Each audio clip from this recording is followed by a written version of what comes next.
बिस्मिल्लाहिर रहमानिर रहीम नहमदुहु व नुसल्ली अला रसूलिहिल करीम अम्मा बाद अद-दरसुत तासिउ व सलासून उसुलुत तखरीज বা হাদিস বের করার মূলনীতির 39তম দর্স।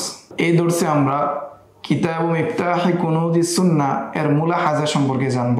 এই কিতাবের বা এই মিফতার শেষ অংশে লেখা হয়েছে যে মিফতার মধ্যে উস্তাদ মোহাম্মদ ফুয়াদ আব্দুল বাকি রাহিমাহুল্লাহ কাজ করেছেন, তার শেষ অংশে লেখা হয়েছে যে কিতাব মিফতাহি কুনুজিস সুন্নাহ সম্পর্কে যে সতর্কতা হলো, যদি কোনো গবেষক তার নির্দিষ্ট যে হাদিস রয়েছে, যে তার কাঙ্ক্ষিত যে হাদিস রয়েছে, সেই হাদিস যদি তার মাদলুল অনুযায়ী না পায় বা তার সংখ্যা অনুযায়ী যদি না পায়, মুদ্রণের ভিন্নতার কারণে অথবা অন্য কোনো কারণে, তাহলে সে যেন এক বাব অথবা দুই বাব সামনে গিয়ে দেখে অথবা এক বাব অথবা দুই বাব পিছনে গিয়ে দেখে, হয়তো মিলে যেতে পারে। আর এটা হয়েছে, এই ইখতিলাফ হওয়ার কারণ হলো, বাব নাম্বারের ইখতিলাফ হওয়ার কারণ হলো মুদ্রণের ইখতিলাফের কারণে, মুদ্রণের ভিন্নতার কারণে। সহিহ বুখারীর যে নাম্বার দেওয়া হয়েছে সেটা হলো লাইদনের যে মুদ্রণ আছে সেই মুদ্রণ অনুযায়ী, কেননা সেটার যে বাব রয়েছে সেটাও নির্দিষ্ট এবং কিতাব যে রয়েছে সেটাও নির্দিষ্ট কিছু। উস্তাদ আহমদ শাকির রাহিমাহুল্লাহ এই কিতাবের পরিচিতিমূলক মুকদ্দমায় বলেন, এই ফেহরিসে মুআল্লিফ বা লেখক যে ইমাম মালিক রহমতুল্লাহি আলাই এর যে নিজস্ব যে মতামত রয়েছে, ফিকহি যে আলোচনা রয়েছে, সেগুলোকে তিনি উল্লেখ করেন নাই, বরং ইমাম মালিকের মুয়াত্তা মালিকের শুধু হাদিসগুলোকে উল্লেখ করা হয়েছে।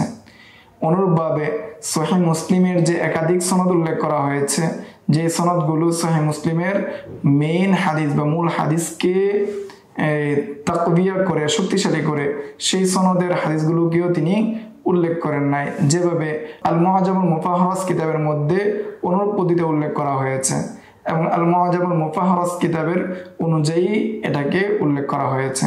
সর্বশেষ বলা যায় যে এই কিতাবটা যারা হাদিস নিয়ে গবেষণা করেন, হাদিস নিয়ে ব্যস্ত থাকেন, এটা অত্যন্ত উপকারী এবং সেটা অনেক সময় বাঁচিয়ে দিবে, যা কল্পনাও করা যায় না।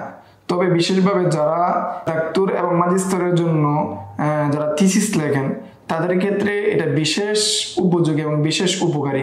এবং এইভাবে মওজুআতের ভিত্তিতে এরকম অন্য কোনো কিতাব আর পাওয়া যায় না এবং এর দৃষ্টান্ত পাওয়া যায় না। এটা অত্যন্ত উপকারী তাদের জন্য। আল মুআজামুল মুফাহরাস লি আলফাজিল হাদিস নাবাবিয়্যা এই কিতাবটি আকারগত দিক থেকে অনেক বড় এবং বহনে অনেক ভারী। আর অন্যদিকে কিতাব মিফতাহি কুনুজিস সুন্নাহ কিতাবটি আকারেও ছোট এবং উপকারের দিক থেকেও ওই কিতাবের চেয়েও বেশি।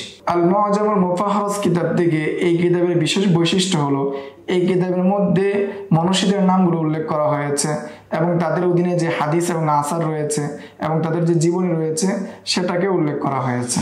উদাহরণস্বরূপ বলা যায়, ওমর ইবনুল খাত্তাব রাদিয়াল্লাহু তাআলা আনহু এর জীবনী সংক্রান্ত যে রয়েছে সেটা হলো 357 থেকে 361 পৃষ্ঠার মধ্যে তার জীবনীটাকে উল্লেখ করা হয়েছে এবং তার অধীনে যে সমস্ত হাদিস রয়েছে এবং অন্যান্য যে ইলমি আলোচনা রয়েছে সেগুলোকে উল্লেখ করা হয়েছে। যেমন ওমর ইবনুল খাত্তাব রাদিয়াল্লাহু তাআলা আনহু এর জীবনী 357 পৃষ্ঠা থেকে 361 পৃষ্ঠায় এর অধীনে হাদিস, আসার এবং ওমর রাদিয়াল্লাহু তাআলা আনহুর যে সমস্ত আখবার রয়েছে এবং তার জীবনীর সাথে যে বিষয়গুলো রয়েছে সেগুলোকে তিনি অন্তর্ভুক্ত করেছেন যতটুকু সম্ভব এবং ওমর রাদিয়াল্লাহু তাআলার জীবনীটিকে পরিপূর্ণ করার চেষ্টা করেছেন। এবং এই কিতাব সম্পর্কে দুইজন যুগশ্রেষ্ঠ মহান ব্যক্তিত্ব প্রশংসা করেছেন। তাদের মধ্যে একজন হলেন শেখ মোহাম্মদ রশিদ রেজা এবং শেখ আহমদ মোহাম্মদ শাকির রাহিমাহুল্লাহ। এর মানে এই অর্থ না যে এই কিতাবের মধ্যে কোনো ধরনের ত্রুটি নেই এবং তার মধ্যে কোনো ধরনের সমস্যা নেই, মুলাহাজা নেই, এরকম বিষয় না, বরং এখানে সর্বোচ্চ ভাবে চেষ্টা করা হয়েছে যাতে করে এই কিতাব থেকে পরিপূর্ণভাবে ইস্তেফাদা নেওয়া যায়। আল্লাহু আ'লাম। আজকের দর্স এই পর্যন্তই। আগামী দর্সে আমরা ওই সমস্ত কিতাব সম্পর্কে আলোচনা করব যে সমস্ত কিতাবের মওজু' দ্বীনের অধিকাংশ বাবকে অন্তর্ভুক্ত করে, সেই সমস্ত কিতাব সম্পর্কে আলোচনা করব। আসসালামু আলাইকুম ওয়া রাহমাতুল্লাহি ওয়া বারাকাতুহু।